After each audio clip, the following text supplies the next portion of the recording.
Speaker. I call the member for Whitsunday. Thank you, Mr Speaker. Tonight I would like to thank Suzanne Connors, not only on behalf of my local constituency of Proserpine, the Greater Whitsunday region and the Mackay Isaac Whitsunday Disaster Management region, but also on behalf of Queenslanders. Sue has been a member of the SES for 30 years, group leader of Proserpine for 15 years, and she is most recognised across this state as a peer support worker in times of disaster.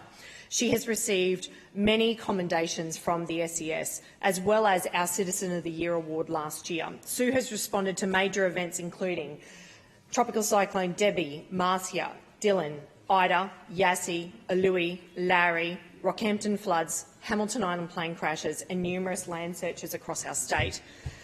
Being a relatively small SES group, Sue has been involved every step of the way in every local event, and her 30 years of dedication, along with her husband and her children, has not gone unnoticed. We were pleased to celebrate with Sue a few weeks ago, but as a peer support officer, she has provided support that is hard to put into words, how much it's valued and the people she's touched across Queensland, and we thank her for her service.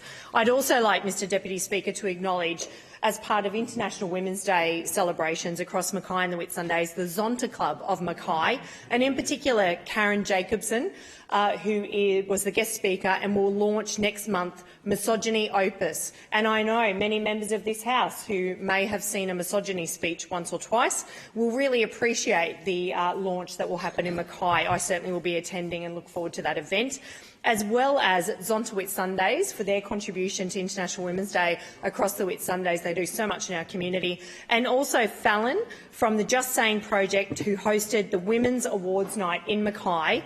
Women's intuition is a powerful force of connection. It helps us find joy, strength and purpose. And Fallon, every day across our Mackay community, instills that in women.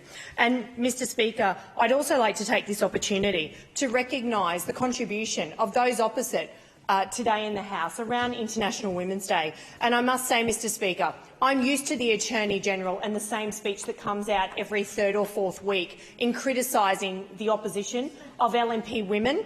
And in fact, the hypocrisy of members of this House speak about International Women's Day and yet criticise the women who serve this state on this side of the House. I expect that from some opposite, but I did not expect that, Mr Deputy Speaker, from the member for Jordan today. I did not expect that when I heard some of those words. So while we may fit in a maxi-taxi, Mr Deputy Speaker, we actually enjoy spending time together as women from the LNP. We are proud Conservative women, and we will not be criticised by those opposite. I call the member for Hervey Bay. Deputy Speaker.